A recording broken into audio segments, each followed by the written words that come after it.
지금 예수님은 초막절 기간 중에 예루살렘 성전에 계십니다. 그 성전에서 유대 종교 지도자들의 눈치를 보거나 두려워하지 않고 그 성전 뜰 한 모퉁이에서 여러 유대인들에게 하나님의 말씀을 전하고 있는 중에 있습니다. 그 자리에 모였던 여러 유대인들, 예루살렘에 거주하는 유대인, 유대 지역에 사는 유대인, 또 북쪽의 갈릴리 지역에 살던 유대인, 또 외국에 살던 디아스포라 유대인, 그들이 모여서 초막절을 지키는 중에 예수의 가르침을 듣고자 또 너무나 놀라워서 여러 사람들이 모여들었고 예수님의 가르침을 듣는 중에 예루살렘에 거주하던 일부 유대인들이 예수님의 말씀을 듣고 그 말씀을 수용하는 것이 아니라 오히려 분노하고 대적하는 위치에 섰었습니다. 우리 저번 시간에 왜 그들이 예수님의 이 가르침에 대적을 했는가, 그 이유를 뭐라고 말씀드렸냐면, 이미 그들은 하나님의 말씀을 배우고 율법을 열심으로 지킨다 했지만 그 배웠던 지식이 왜곡된 지식이었다라고 말씀드렸습니다. 왜곡된 지식과 그로 인해서 왜곡된 믿음이 생겨버리니까 예수님께서 행하셨던 여러 일들을 이미 보았고 또 들어서 알고 있고 또 눈앞에서 예수님의 가르침을 들었음에도 불구하고 예수 그리스도를 메시아로, 그리스도로 인정하지 못하는 겁니다. 그래서 그들은 예수 그리스도 앞에서 예수를 인정하지 못하는 모습을 보였고, 예수님은 그들에게 너희들이 왜 나를 인정하지 못하고 있는지 그들이 가지고 있던 율법적 모순을 지적해 주셨습니다. 그러나 그들이 깨달았을까요? 깨닫지 못했겠죠. 그런데 그 자리에 있던 여러 유대인들 중에 예수를 지금 왜곡된 지식으로 인해서 대적하고 있는 자들은 여전히 예수 그리스도의 말씀 앞에 부정적인 반응을 비추고 있지만, 또 많은 부류의 사람들은 맞겠다, 예수의 말씀이 맞겠다라고 하면서 긍정적인 반응을 보입니다. 오늘은 그 부정적인 반응과 긍정적인 반응을 나타내는 사람들의 모습과 그들에게 또 예수님이 무엇이라고 말씀하시는지 아주 중요한 말씀을 오늘 또 나누도록 하겠습니다. 먼저 30절 함께 읽습니다. 시작. 그들이 예수를 잡고자 하나 손을 대는 자가 없으니 이는 그의 때가 아직 이르지 아니하였음이러라. 자, 긍정적인 반응인가요? 부정적인 반응인가요? 이걸 헷갈리시는 건 아니겠죠? 지금 30절의 내용은 예수 그리스도의 말씀 앞에 부정적으로 반응하는 모습입니까? 긍정적으로 다른 말 하는 거죠, 제가? 부정적으로 반응하는 겁니까? 긍정적으로 반응하는 겁니까? 그렇죠, 부정적으로 반응하는 겁니다. 예수를 잡고자 하는 거예요. 그러면 누가 예수를 잡고자 지금 부정적으로 반응하는 걸까요? 바로 앞절에서 예수님의 앞에 부정적으로 반응했던 예루살렘에 거주하는 유대인들일 겁니다. 물론 그들과 함께 동조했던 또 다른 유대인들도 있겠지만 기본적으로는 예루살렘에 거주하던 유대인 중에 예수님 말씀을 인정하지 못하고 저가 어디 출신인지 아는데 자기가 어찌하여 그리스도라 하는가, 이렇게 반응했던 자들이에요. 그런데 보십시오. 오늘 30절에 이렇게 얘기해요. 그들이 예수를 잡고자 하나 손을 대는 자가 어떻게 해요? 없었다라고 얘기해요. 이건 뭐냐면 예수님이 그들의 모순을 지적하니까 마음에 이제 분이 일어나는 거예요. 그래서 저 예수를 잡아서 내가 종교 지도자들에게 보내버릴 거야 라는 마음이 마음속에서 막 불같이 각자가 다 일어나는 거예요. 저 못된 예수, 지가 무슨 메시아라고 하면서 분이 일어나서 잡아서 감옥에 넣을 거야 라고 하는데, 어느 누구 하나 선뜻 예수 그리스도를 잡으려고 움직임이 있어요, 없어요? 없어요. 그래서 오늘 번역은요, 이렇게 하는 것이 오히려 더 문맥상 좋습니다. 그들이 예수를 잡고자 하나 손을 감히 대는 자가 없었더라. 이렇게 번역하는 것이 오히려 문맥상 더 적당합니다. 자, 그러면 그들이 손을 대지 못했어요. 감히. 마음에는 분이 일어나는데 당장이라도 잡아서 감옥에 넣고 싶은데 어느 누구 하나 선뜻 감히 예수 그리스도의 손을 내밀어 잡을 수 없었어요. 예수님은 오늘 요한복음의 저자는 그 이유를 뭐라고 말합니까? 이는 그의 때가 아직 이르지 아니했기 때문이다라고 말합니다. 그럼 여기서 말하고 있는 그의 때는 어느 때일까요? 어떤 때? 예수 그리스도께서 구원을 이루기 위해서 병사들의 손에 붙잡혀 주실 때, 또 고난받고 십자가에서 달려 주실 때, 또 십자가 위에서 자기 생명을 내어주실 때, 그리고 죽으신 지 3일 만에 다시 살아나실 때, 이때가 아직 안 됐다는 얘기예요. 여러분 지금 이 시점으로 기준으로 본다면 예수님이 붙잡히시고 십자가에 달리실 때는 어느 정도 시간 후인가요? 우리 계속 나눴었는데 벌써 잊어버리셨나요? 대략 지금 초막절이니까 다음 6월절까지 몇 개월이에요? 6개월. 6개월 정도 지나야 예수님이 붙잡히신단 말이에요. 하나님이 정하신 때가 그렇단 말이에요. 6개월이 지나야 십자가에 달리실 때란 말이죠. 그래서 예수님이 이 요한복음 저자가 그러는 거예요. 그의 때가 아직 이르지 아니했기 때문이다. 예수님은 구속을 위해 이제 하나님이 작정하신 때가 되면 그때 친히 어떻게 해요? 붙잡혀 주실 거예요. 그때 친히 십자가에 달려 주실 거예요. 그때 친히 십자가 위에서 자신의 생명을 내어 주실 거예요. 이 말은 무슨 의미냐면 예수님은요 권세가 없어서 붙잡히신 게 아니라는 거예요.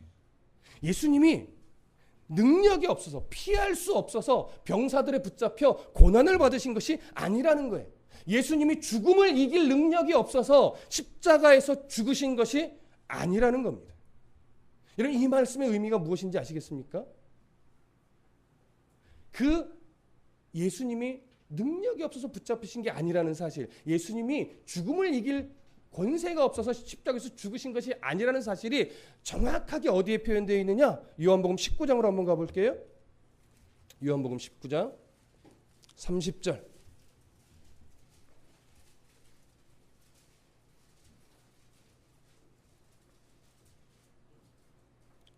자, 요한복음 19장 30절 함께 읽어봅니다. 요한복음 19장 30절 시작. 예수께서 신 포도주를 받으신 후에 이르시되 다 이루었다 하시고 머리를 숙이시니 영혼이 떠나 가시니라. 십자가 위에서 비로소 죽으실 때의 모습입니다. 근데 여기서 우리가 놓치지 말아야 될 게 어떤 표현이에요? 예수님께서 신 포도주를 받으신 후에 이르시되 다 이루었다라고 말씀하시고 그 다음에 뭘 하셨어요? 머리를 숙이셨어요. 그랬더니 영혼이 어떻게 됐대요? 떠나셨어요. 이게 죽으셨다는 얘기예요. 그런데 사람이 여러분 고개를 숙이면 죽습니까? 죽었으니까 고개가 숙여지는 겁니까? 무슨 말씀인지 이해되시죠? 사람은요 생명이 끊어졌기 때문에 머리가 떨구어지는 거예요. 예수님은 그렇지 않아요. 예수님은 어떻게 했어요? 다 이루었다 말씀하시고 고개를 숙이시니 비로소 생명이 떠나가시고 영혼이 떠나가시니 비로소 죽으신 거란 말이에요. 그럼 이건 어떤 의미일까요? 예수님이요 자기의 생명을 가져가라고 허락하신 거예요. 그러니까 죽음의 권세가 예수의 생명을 가져갈 수 있었던 거예요. 여러분 이 세상에 존재하는 어떤 권세, 어떠한 세력도 예수님의 허락 없이 그분의 생명을 가져갈 수 있는 자가 있을까요? 없어요, 여러분. 우리가 늘 고백하잖아요. 예수님은 이 땅에 인간의 몸을 입고 오신 분이지만 그분은 하나님의 아들이에요. 어디에서 오신 분이에요? 하늘에서 오신 분이에요. 누구의 아들이에요? 하나님의 아들이에요. 그러나 그분은 하나님이세요. 그렇죠? 인간의 몸을 입고 오셨다고 해서 그분이 하나님이 아니신 게 아니에요. 진정한 인간이셨고 진정한 하나님이셨어요. 그런데 우리는 예수님을 향해서 어떤 표현을 하냐면 연약한 인간이셨다. 근데 연약한 인간이란 말이 틀린 건 아니에요. 왜 연약함을 입으셨어요? 우리의 구원을 위해 우리의 모습으로 오셨기 때문에 그분도 배고픔을 느끼셨고 그분도 아픔을 느끼셨고 그분도 슬픔을 느끼셨어요. 똑같이 고통받았고 똑같이 배고파하셨고 똑같이 잠을 못 자면 졸리워하셨고 그건 인간으로 와주셨기 때문에 우리와 똑같은 모든 고초와 환경을 다 느끼신 거예요. 그렇다고 해서 그분의 생명을 아무나 가져갈 수 있느냐? 아무나 그분을 붙잡고 때릴 수 있느냐? 그렇지 않습니다.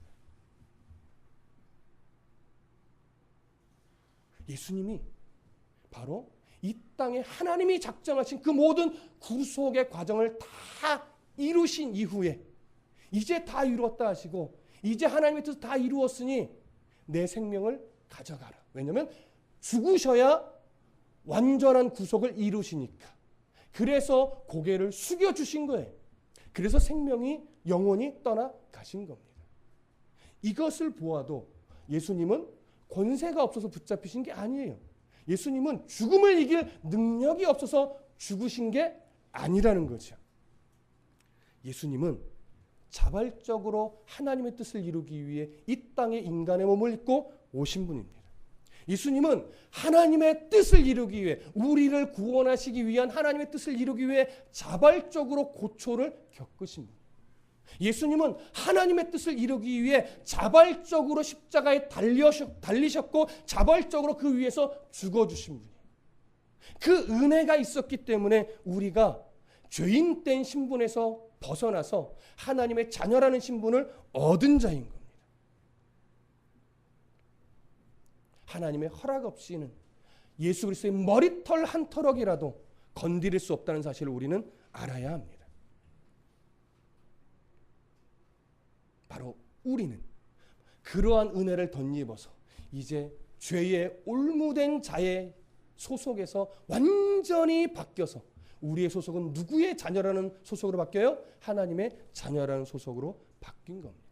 바로 이것을 신뢰하는 믿음이 우리 안에 확고하게 자리 잡을 때 우리가 잃어버렸던 이 믿음의 즐거움을 회복할 수 있습니다.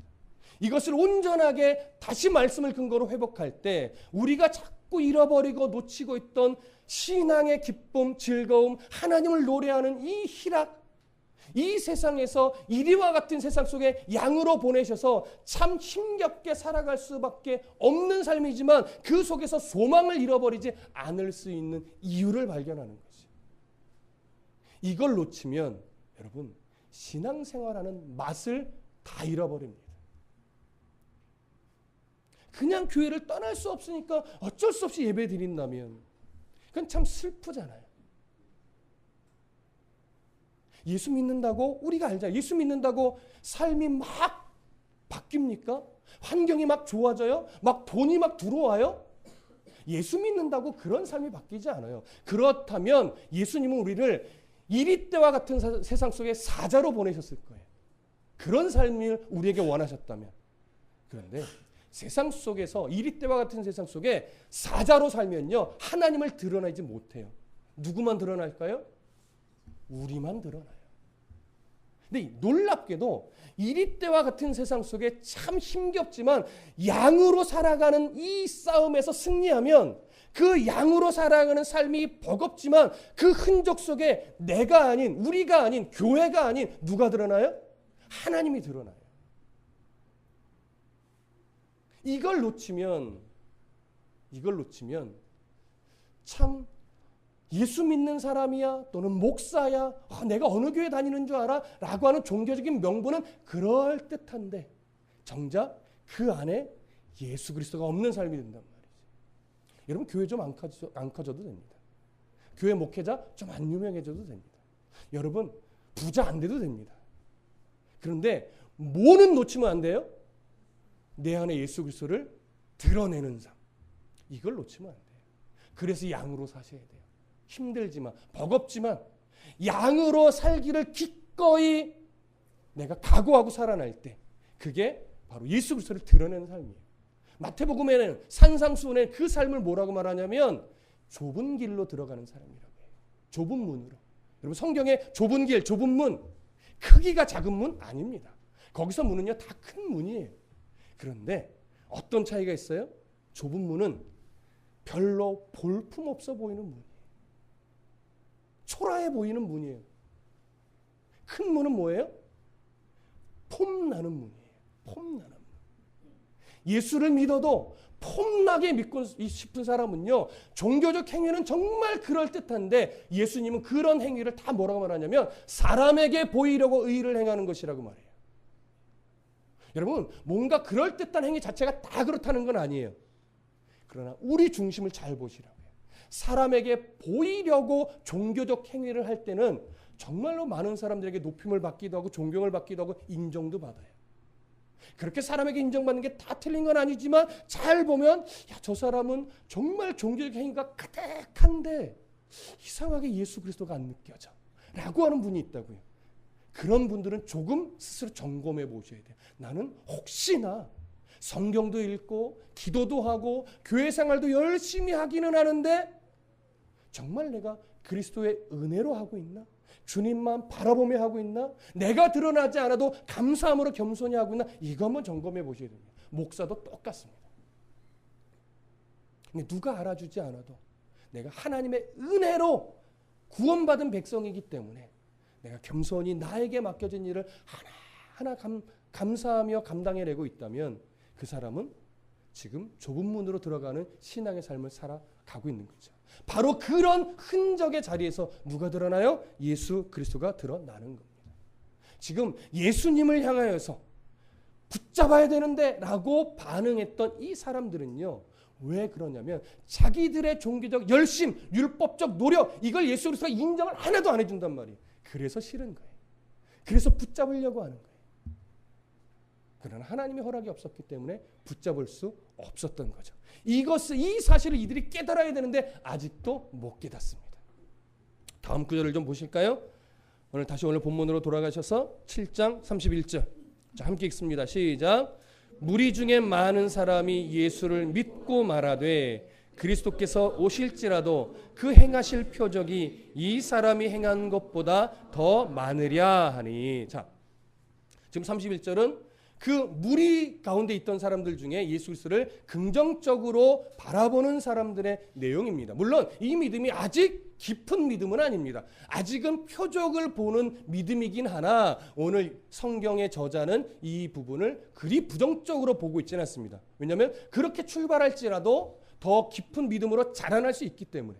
자, 그러면 이들의 고백은 어떤 의미냐? 무리 중에 많은 사람이 예수를 믿고 말하다 예수의 말씀을 인정하는 거예요. 그러면서 뭐라고 말하냐면 그리스도께서 오실지라도 그 행하실 표적이 이 사람이 행한 것보다 더 많으랴.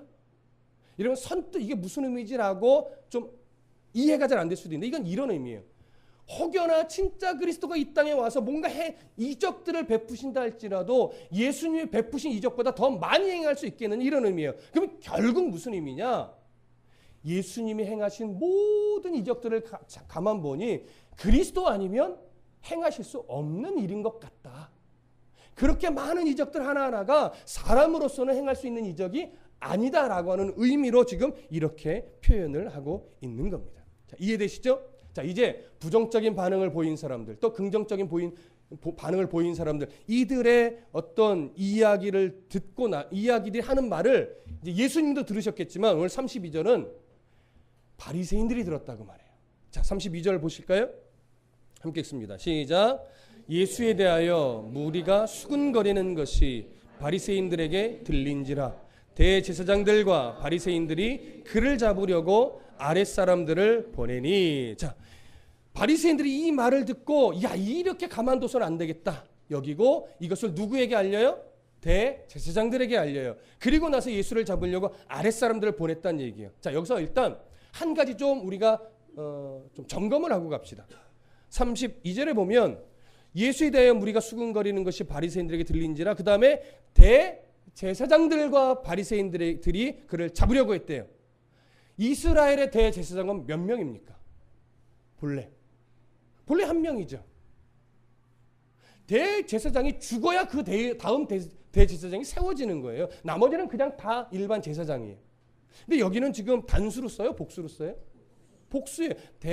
대제사장들이라고 표현해요. 왜 대제사장들이라고 표현하고 있느냐?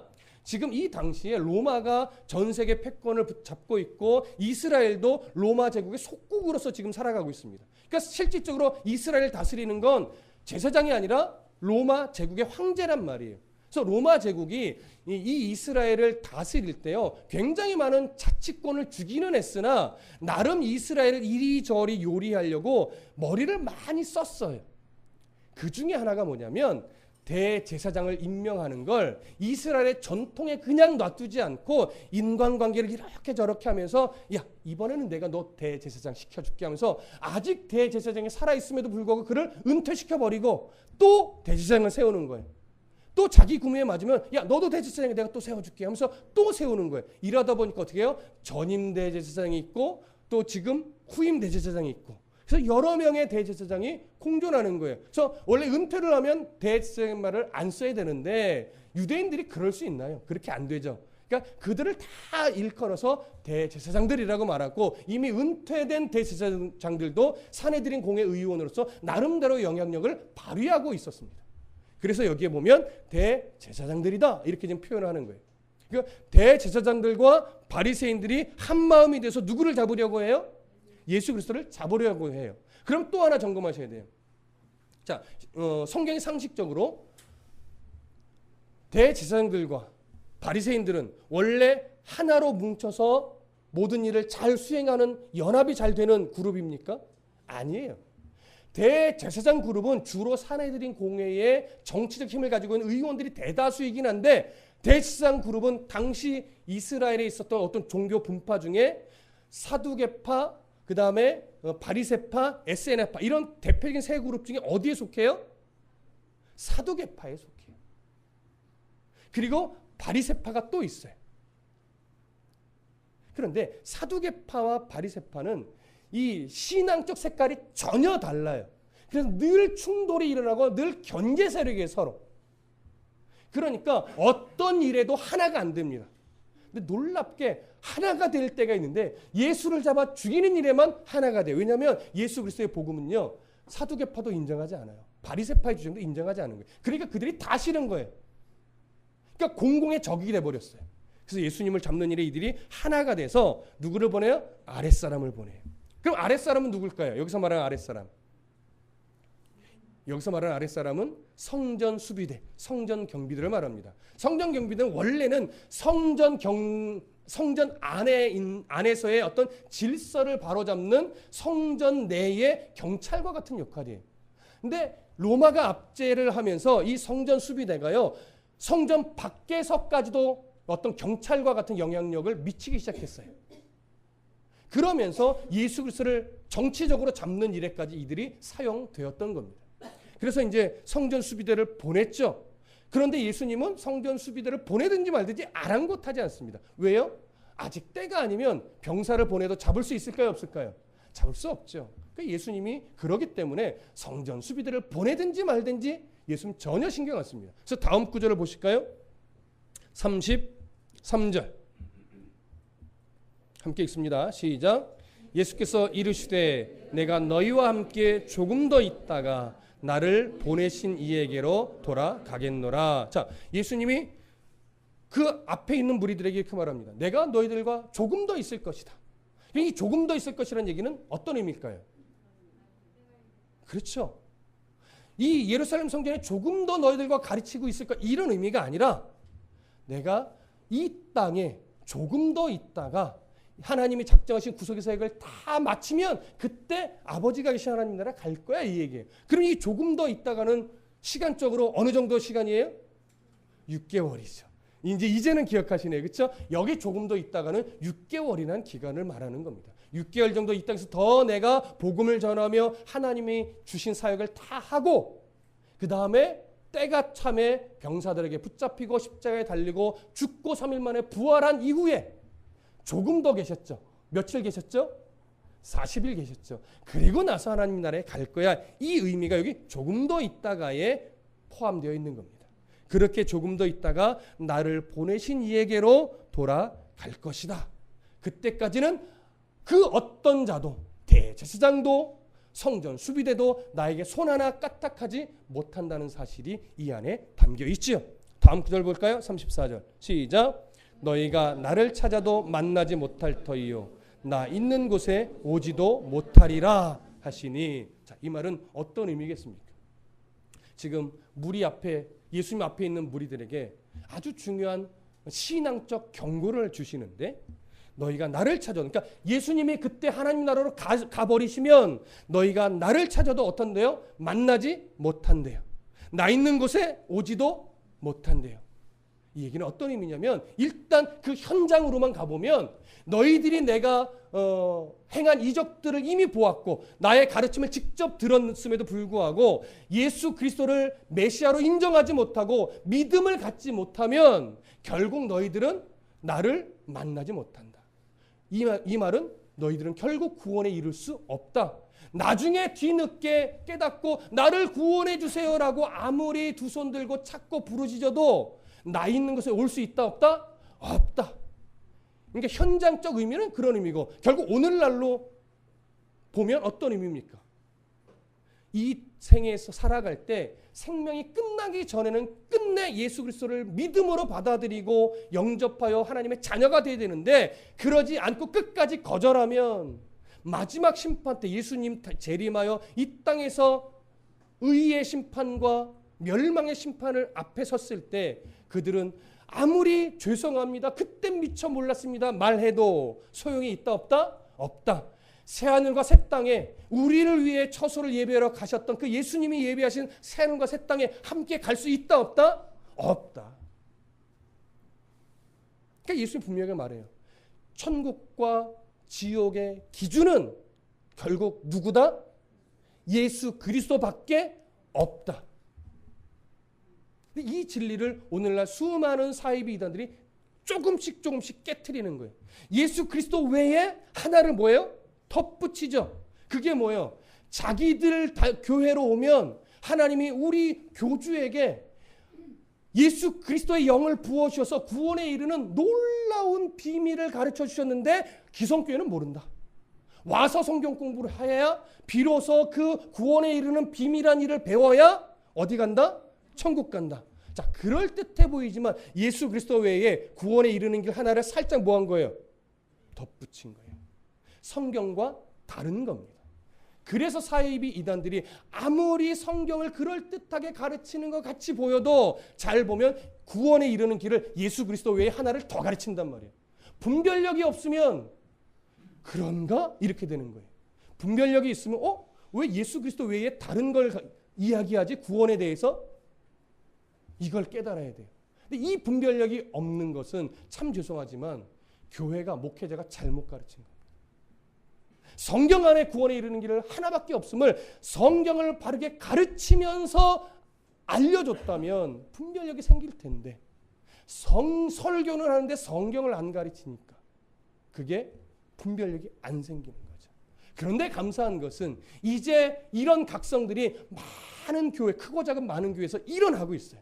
그래서 소망이 있는 겁니다. 성경을 가르치는 교회들이 많이 있고 그 중에 한 교회가 우리 교회인 거죠.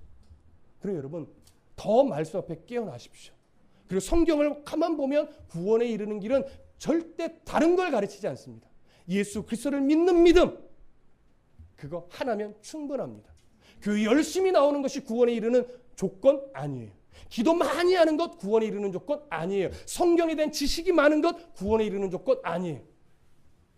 예수님이 나를 위해 십자가에 죽으셨다는 이 사실을 내가 분명하게 시인하고 고백하는 그 믿음 이거 하나면 충분합니다. 그 이후에는 뭐예요? 구원받은 백성답게 내가 하나님의 마음을 더 깊이 알아 성숙한 성도로 다듬어져야 되는 거예요. 주님의 나라 갈 때까지 우리가 하나님 나라의 백성답게 훈련되어지는 거예요. 이걸 우리가 어제 아가서 사경회를 근 10시간 이상 공부하면서 뭘로 배웠어요? 신랑이 신부를 만나 정혼을 한 이후에 1년 뒤 어느 날 내가 다시 돌아오겠어. 그건 이제 혼인식을 위한 거죠. 1년이라는 대략 1년이라는 기간 동안 신부는 신랑이 오기를 기다리면서 뭘 해요? 신랑 집의 가풍과 그 전통을 공부하면서 자기를 신랑 집에서 살 수 있는 자로 준비해요. 그리고 또 뭘 지켜야 돼요? 정절을 지켜야 돼요. 순결을 지켜야 돼요. 이 두 가지가 가장 중요한 거예요. 그래서 순결을 지켜내고 신랑 집의 가풍을 익히는 신부의 준비를 하면 1년 뒤 어느 날 신랑이 와서 데려가서 혼인식을 거행하고 이제 행복한 뭐예요? 부부의 생활이 남은 거죠. 그래서 예수님이 승천하실 때 내가 뭘 준비하러 간다? 처소를 준비하러 간다. 우리는 주님 오실 그때까지 신부로서 하나님 나라의 백성답게 훈련이 되어져야 되는 거예요. 그러려면 뭘 알아야 돼요? 하나님이 누구신지를 알아야죠. 하나님이 어떤 분인지를 구체적으로 알아야죠. 하나님 우리에게 어떤 삶을 원하시는지를 알아야죠. 그래서 왜곡되게 배우면 신앙생활도 이상하게 되는 거예요. 그런데 성경을 바르게 배우면 다분히 신앙을 상식적으로 할 수 있고 상식을 넘어 초월적인 부분까지도 이해하게 되니까 우리들의 신앙의 삶이 상황과 형편에 관계없이 건강해지는 거죠. 세상 속에서 물질 없다고 주눅들지 않아요. 조금 명예가 낮다고, 지식이 짧다고 세상 속에서 위축되거나 초라하거나 아니면 컴플렉스가 있다거나 이런 게 다 날아가는 거예요. 왜? 하나님 나라의 백성인데요. 돈 좀 없으면 어때요? 하나님 나라의 백성인데요. 월세 살면 어때요? 주님 나라 가서 우리 영원한 행복한 삶을 살 텐데, 다만 그렇다고 해서 게으르게 사는 건 하나님이 원하시는 뜻이 아니죠. 누구보다도 성실하게, 누구보다도 최선을 다해서, 누구보다도 정직하게 하나님의 자녀답게 이 땅에서 살아간다면 그 다음은 하나님이 주신 것에 자족하는 법을 배우며 바울처럼 당당하게 살아가는 거예요. 그게 성도들이 누리는 특권이고 자신감이고, 그게 때로는 뭐예요? 배짱이에요. 예수 그리스도를 믿는 사람은 배짱이 있어야 돼요. 안 죽어, 안 굶어, 그리고 또 좀 굶으면 어때? 이런 거죠. 중요한 건 내 손을 붙잡고 있는 하나님의 손이 날 놓지 않고 끝내 하나님 나라의 백성답게 다듬어 가실 텐데, 내가 그 손길을 놓치지 않고 성경 안에서 하나님과 동행하신다는 사실을 믿음으로 오늘 한 걸음씩 나아가면요, 점차 우리의 삶이 어떻게 돼요? 윤택해져요. 물질로 윤택되어지는 것이 아니라 하나님 나라의 신령한 복으로 막 가득 채워지니까 어떻게 돼요? 넉넉해지죠. 그래서 나보다 남을 더 존귀하게 여겨주는 삶을 살 수 있어요. 아무리 많이 가지면 뭐 하겠어요? 내가 줄 게 더 많은데. 여러분, 누가 부자인 줄 아십니까? 줄 게 많은 사람이 부자예요. 많이 가지고 있으면 뭐 해요? 줄 게 없으면 가난한 자죠. 여러분, 줄 게 많은 성도가 되시기를 축복합니다. 35절 보실까요?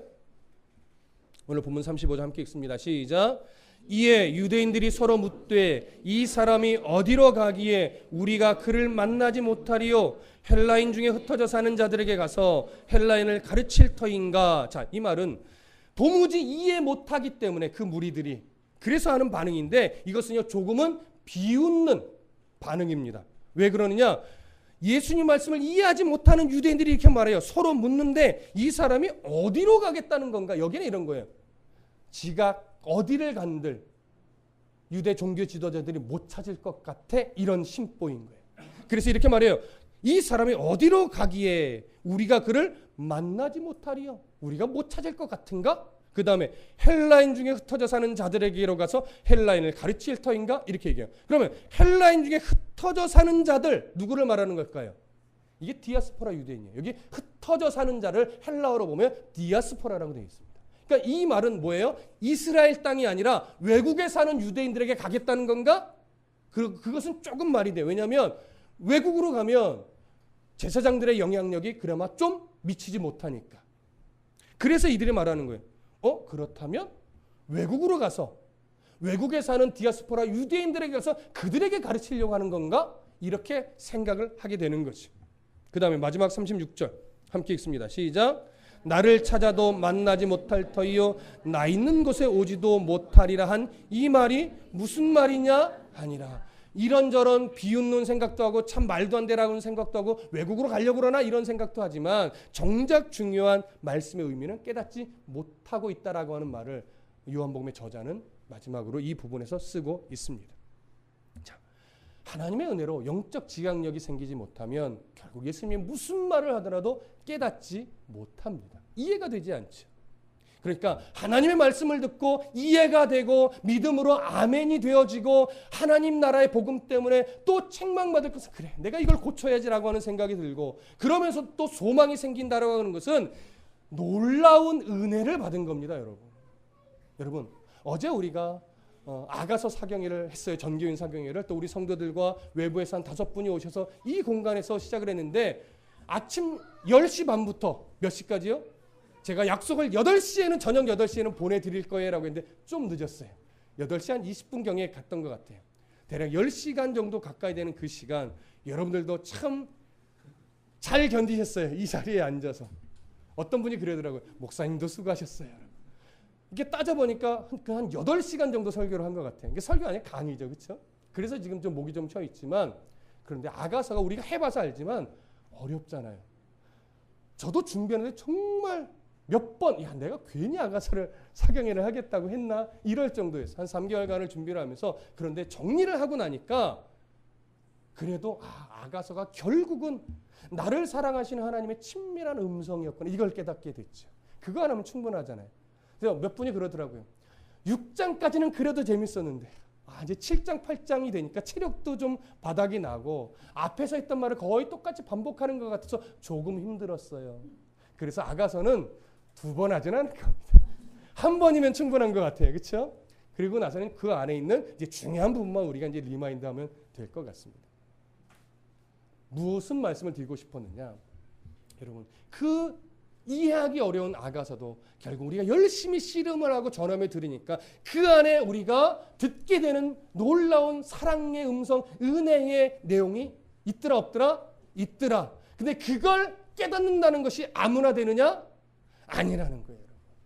그 사모함, 또 그 애씀, 그리고 그걸 통해서 하나님을 바라볼 수 있게 되었다는 것, 이런 은혜가 있는 건 바로 하나님이 저와 여러분들을 얼마나 사랑하시는지 그 증거라는 거예요.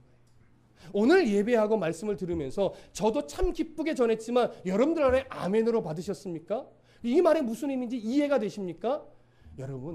여러분이 이제 벗어날 수 없는 하나님의 백성이에요. 여러분 천국 백성이에요. 이게 어떻게 하나님의 백성이 아닌데 이해가 되어지고 아멘이 나오고 정말 그렇구나라고 하는 동의가 되겠습니까? 그렇다면 이제 오늘 예배를 마치고 돌아가는 그 발걸음이 이제는 또 조금 바뀌셔야 돼. 내가 좀 이제 다르게 살아야겠구나. 여태까지도 잘 살아왔지, 은혜로 잘 살아왔지만 이제 조금 더 바르고 성도답게 살아가는 이 걸음이 조금 더 잘 사는 걸음이 되어야 하겠구나. 이런 결심으로 오늘 예배를 마치고 또 식사하시고 집으로 돌아가시면서 뭐 받은 은혜 교회 놓고 가는 것이 아니라 싹 싸질머지고 한 주간의 삶 속에서 그 은혜의 사람답게 잘 실력을 발휘해내는 은혜가 저와 여러분들 가운데 있기를 축복합니다.